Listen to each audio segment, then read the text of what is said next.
Bonjour à tous, je vais essayer de vous présenter le circuit et l'étude pour établir la charge d'un condensateur.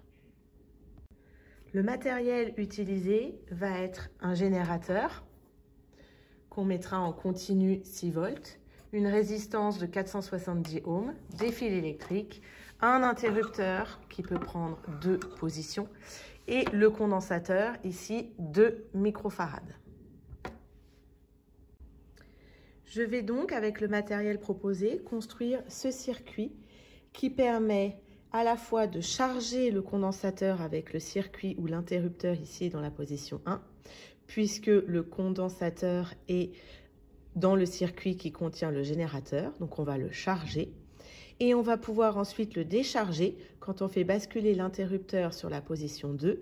Le condensateur se retrouve dans ce circuit ici, un circuit qui n'a pas de générateur, donc le condensateur se décharge. Et en fonction de la position de l'interrupteur, je vais pouvoir charger, décharger, charger, décharger mon condensateur. Bon, on va y aller, on va construire le schéma du montage représenté ici. Je suis bien le circuit dessiné. Donc, je pars du générateur et je vais à la résistance de 470 ohms. Donc, je pars du générateur et je vais à la résistance de 470 ohms. Ensuite, je sors de la résistance et je vais à l'interrupteur à la première position. Donc, je continue, je pars de ma résistance et je vais à la première position de mon interrupteur, que je note ici 1, 0, 2. Donc, l'interrupteur peut basculer de une à l'autre position. OK. Ensuite, je sors de l'interrupteur et je vais au condensateur. Donc, je sors de l'interrupteur position 0 et je vais au condensateur. Je continue à suivre mon montage, je sors du condensateur et je retourne au générateur. Je sors du condensateur et je retourne. Je croise les fils ici au générateur. Voilà la première étape, le circuit de charge. Pour le circuit de décharge, même chose. Je suis le schéma, je sors de mon interrupteur 2 et je retourne au condensateur. Attention, il ne va pas falloir se tromper à cet endroit. Je retourne au condensateur, mais quelle borne? La borne qui est reliée au moins du générateur. Donc le moins du générateur est relié à cette borne-là. Donc c'est donc cette borne-là que je relie au 2 de l'interrupteur. Voilà, j'ai terminé le circuit. Donc en théorie, si j'allume ici mon générateur, là je suis en train de charger mon condensateur et là je décharge mon condensateur. Je charge mon condensateur, je décharge mon condensateur. Ce qui serait bien, c'est de pouvoir le vérifier quand même. Pour ceci, je vais brancher un multimètre que je vais utiliser en voltmètre et que je vais brancher aux bornes du condensateur. Alors, branchons ce voltmètre. Je vous montre que j'utilise les bornes V et COM et que je vais pouvoir le relier directement aux bornes ici du condensateur. Attention au sens. C'est-à-dire que le COM du voltmètre, je vais le brancher à la borne du condensateur qui est reliée au moins du générateur. Et la borne V, ici, je vais la brancher à l'autre borne du condensateur. On essaye. Donc, je place l'interrupteur sur 0, donc ni charge ni décharge. J'utilise le V du voltmètre. OK. Donc là, je suis à 0 millivolts, logique. Je charge mon condensateur.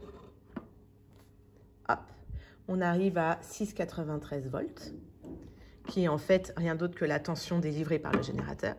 Et pour décharger mon condensateur, je bascule l'interrupteur de l'autre côté. La décharge est très rapide, 0. Et je peux recommencer.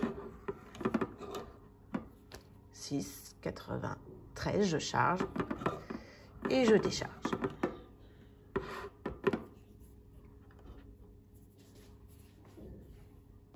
Alors, je reviens sur le même circuit. J'ai ici, donc je vais couper le générateur, j'ai enlevé mon voltmètre parce qu'en fait, le but du TP va être de suivre la tension aux bornes du condensateur en continu à chaque instant grâce à un logiciel. Donc, on va utiliser notre interface Foxy. Elle va remplacer en fait le voltmètre. Donc, je vais brancher par exemple la voie 1 de la Foxy directement sur les bornes du condensateur pour pouvoir visualiser en direct la tension aux bornes du condensateur. Allons-y pour les branchements. Donc la borne 1 de la Foxy, pareil, hein, sur le plus du condensateur, et la borne moins de la Foxy sur la borne qui est reliée au moins du générateur. Voilà, les branchements sont faits.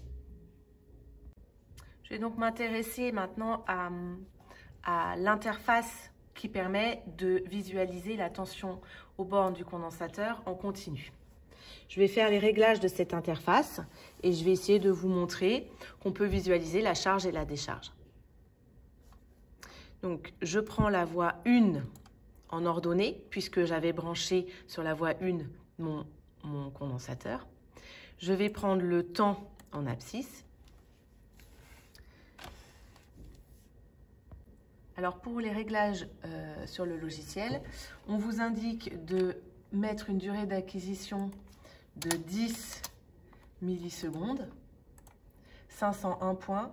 Et dans la synchronisation, il faut cocher synchronisation sur la voie directe 1 et mettre une valeur de seuil de 0,1. Choisir croissant, on est tout bon.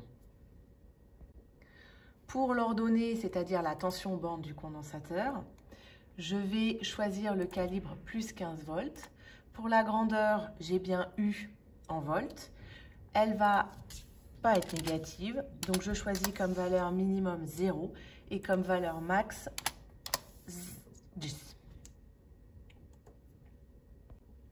Dans l'onglet mesure ici, je suis toujours sur la voie 1, c'est-à-dire la tension borne du condensateur. J'ai justement la valeur de la tension du condensateur en direct. Là, je suis à 0. Mon interrupteur, il était sur la position 0. Donc, j'allume le générateur et je vais basculer l'interrupteur. À gauche, la position 1, je le charge et on voit que la tension, elle augmente et elle arrive à 6,9 qui correspond à la tension du générateur. Et si je bascule mon interrupteur sur la position 2 à droite, je décharge et j'ai bien la tension qui est nulle aux bornes du condensateur. Je vais pouvoir maintenant lancer l'acquisition. Donc, je vais étudier la charge du condensateur. Mon interrupteur ici est sur la position 2, c'est-à-dire que mon condensateur est totalement déchargé. Je vais lancer une acquisition tranquillement. Et une fois que j'aurai appuyé sur le bouton lancer, je vais basculer mon interrupteur sur la position 1 afin que mon condensateur se charge.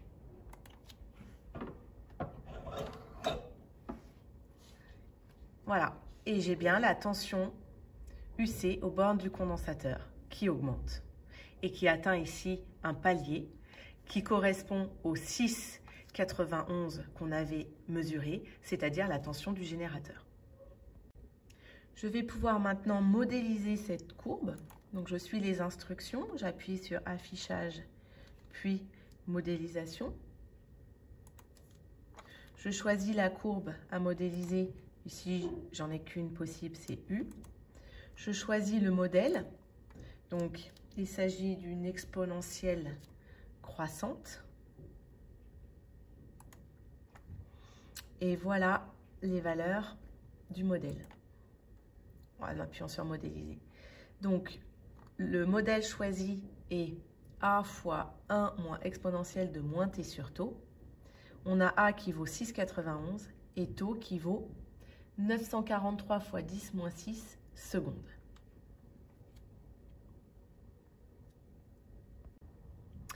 En comparant l'expression modélisée avec l'expression théorique obtenue de la tension borne du condensateur en fonction du temps en résolvant l'équation différentielle du premier ordre, on voit finalement que A correspond à E, la tension aux bornes du générateur, et que τ, ici, correspond à la constante de temps caractéristique du circuit. Théoriquement, on sait que τ égale R fois C.